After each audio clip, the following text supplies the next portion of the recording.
Sige na, Nay.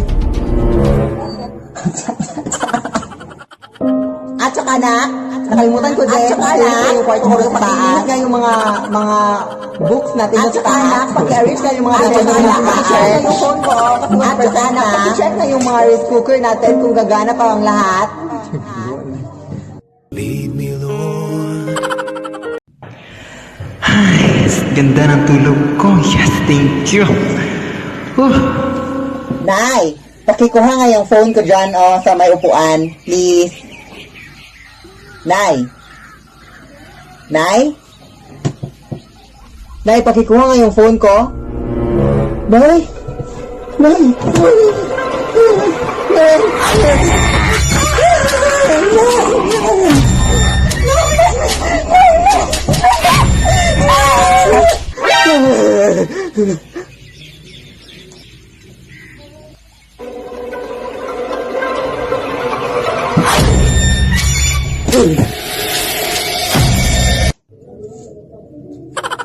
Ang nangyari dun? Mama! Anak? Yes? Gusto ko nang magkakaanak ka para maging lola na ako. Ha? Ano ba ito si nanay? Hindi pa nga ako ready na magkakaanak kami ng jowa ko. Ano ba ako? Anong gagawin ko? Oh my gosh.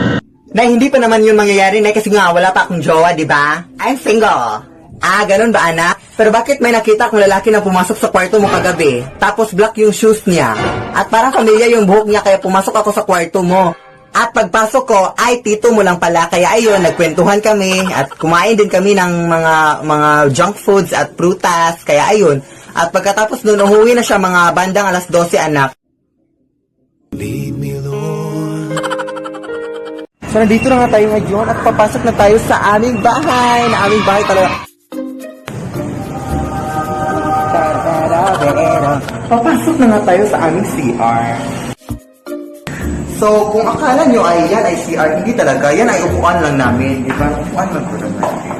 So, dito kayo mag-self kayo dito. Kasi upuan lang to. Hindi dito.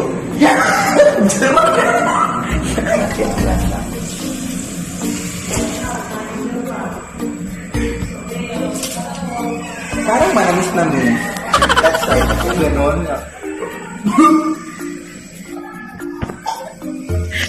Sarap talaga siya. Dito, keep it up. Keep it up. Laban. Ay, kung ano yung press to dito ay, let's try to press this.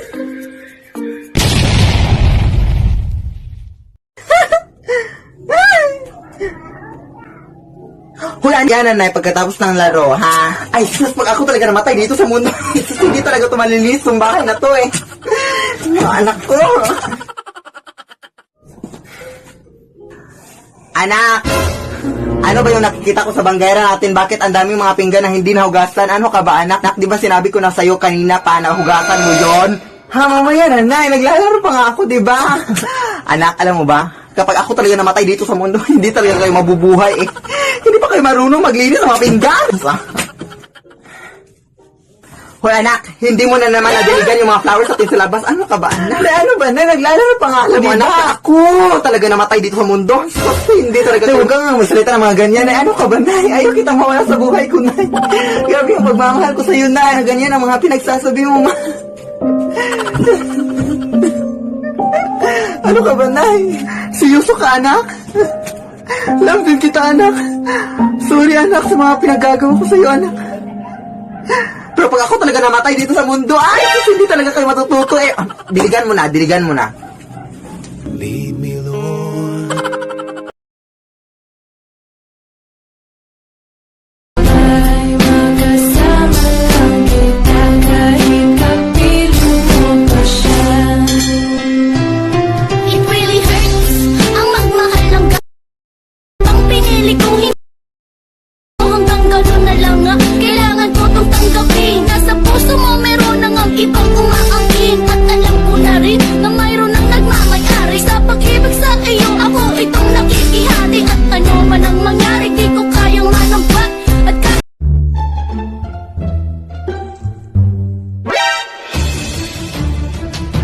Nay! Nay, masakit yung ulo ko, Nay. Seryoso, Nay. Oh my gosh. Ay, kaka-cellphone mo lang yan, anak.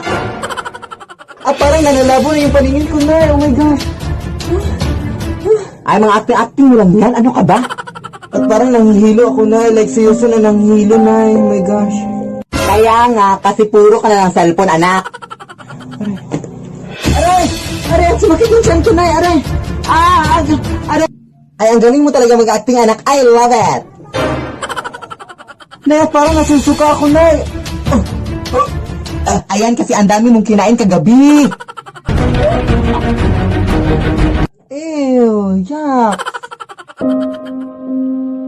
O, ayan, nakatunog na. Di ba sinabi ko sa'yo kagabi na huwag kang magpuyat? Pwede ba dito ka lang? Dito ka lang sa may tabi ko. Gusto ko lang na malaman mo na may pag...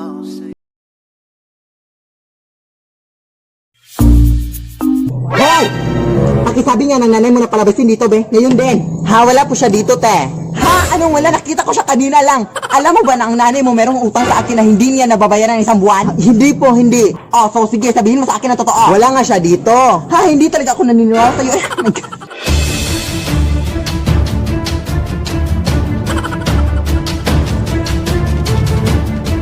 Hoy! Luwas ka!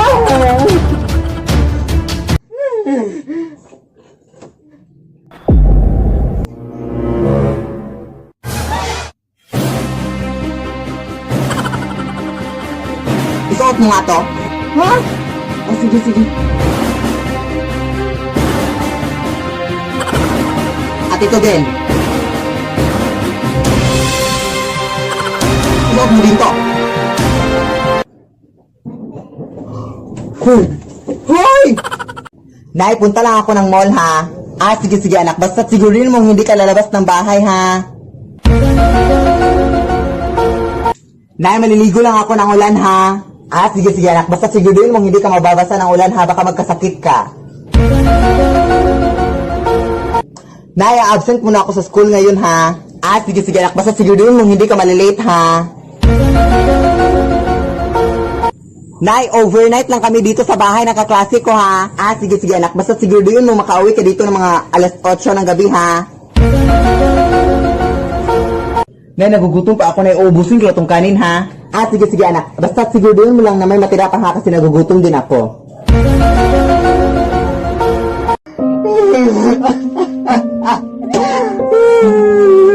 Ano to? Hoy, anak, anong iniiyak mo dyan? Umiiyak ka na naman no, dahil hindi kita nabilhan ng iPhone Pro Max, no? Ha, hindi. Alam mo naman, anak, mahihirap tayo ngayon lang, lalo na sa gitna ng pandemya, tapos ganyan, mga hinihingi mo. Hindi. Ano? Umiiyak ka na naman no, dahil hindi ka na-replyan ng crush mo. It really hurts ang magmahal. Hindi na, verified na tayo! Ha? Ano verified? Pinagsasabi mo dyan? Akin na nga.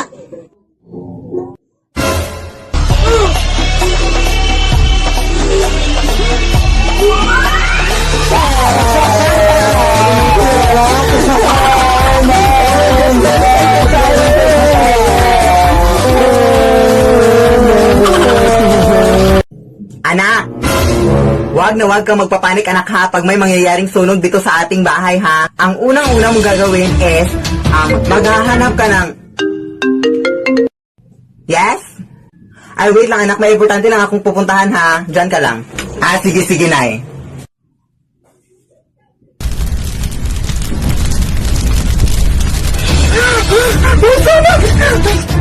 Wag na wag kang magpapanik, anak. Hala, may sunog!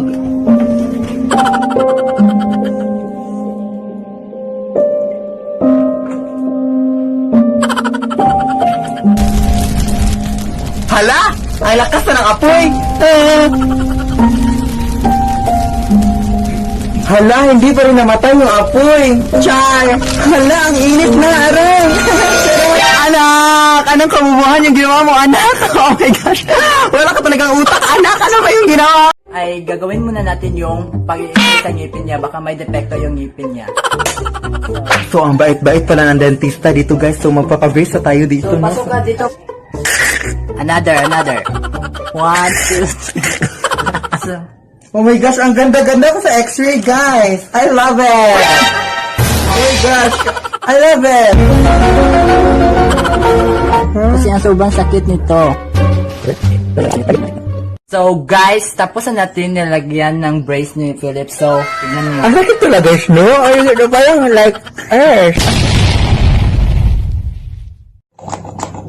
Anak, huwag mong sasagutin yung telepono kapag si Jessica yung tatawag ha, kasi meron yung utang sa kanya na 1 million pesos.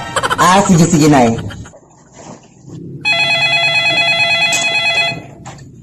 Hello? Nasaan yung nanay mo? Sino to? Sabihin mo sa kanya na ito si Jessica yung kaibigan niya. At meron siyang utang. Hoy anak, sinagot mo ba yung telepono? Oo, Nay, bakit? Ay, bakit mo sinagot? Anak, wala ka talagang utang. Anak, kailan, anak? Aba, syempre, sasagutin ko paano kung malaman ko si Jessica yun kung hindi ko tatanungin. Ang bawa mo talaga mang utos, Nay. Oo nga, no? May bakit ka na anak ng mga damit mo ngayon din. Ay, may damit pa pala tayo? Oo, bilisan nga.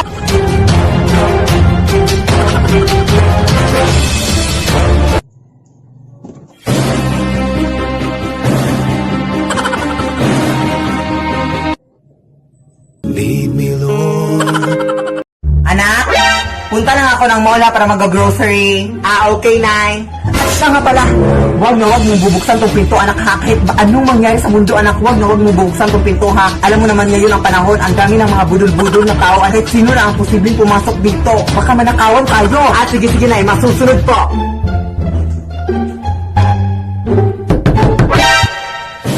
Wag mong bubuksan tong pinto, anak ha.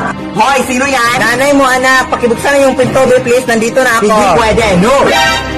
Hoy, ano ba nangyari sa'yo, anak? Mama mo to, huy. Tumahimik ka nga, wag mo kong lokohin. Sige, silipin mo nga ako dito para makita mo yung mukha ko. Hoy, lumayas ka nga. Bakit ka nandito sa bahay namin? Hoy, anak, nanay mo to. Ano ka ba? Ikaw yung totoong nanay ko. Halika nga, lapit ka. O, di ba wig lang to, totoong buhok yung sa nanay ko. Lumayas ka na nga, be. Tawagan ko yung polis. Layas! At kung napapansin nyo, may dala akong remote. Ang remote na to ay nagkokontrol sa lahat ng appliances at lahat ng mga things na nandito sa aming bahay, kagaya ng aming gate, no? Gate. So, ang password ng aming gate ay 777, no? So, let's try. 777. That's how it works. Pasok ka na dito. Ate Nes! Type in the password.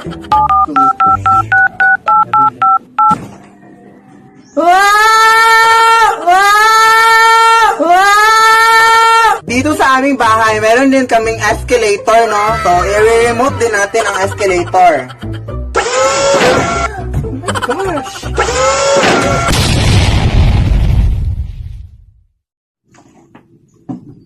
Anak? Nabalitaan ko, binigyan ka na ng pera ng tito mo kahapon. Kukunin ko sana, anak, kasi kulang yung pambayad ng kuryente natin. Oo, Nay. Actually, 50 pesos na yung binigay ni tito sa akin kahapon kasi sabi niya, wala rin siyang pera kahapon. Kaya eto na, 50 pesos lang, Nay. Eto lang? Anak, huwag ka na ngang magsinungaling. Baka nakakalimutan mo na. Iisa lang yung pagkatao natin. Wala kang matatago sa akin kahit anong sikreto pa yan na nasa iyo. Dahil lahat ng mga nalalaman mo ay nalalaman ko rin. Kaya huwag ka nang magsinungaling, anak. Akin na yung mga pera.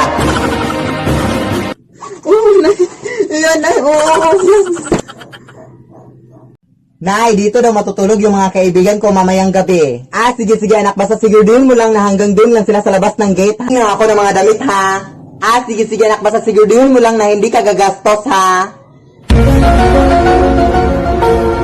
Nay, kukuha lang ako ng 100 sa bag mo, ha? Sige, anak. Basta siguraduhin mo lang na ibabalik mo kaagad yung pera sa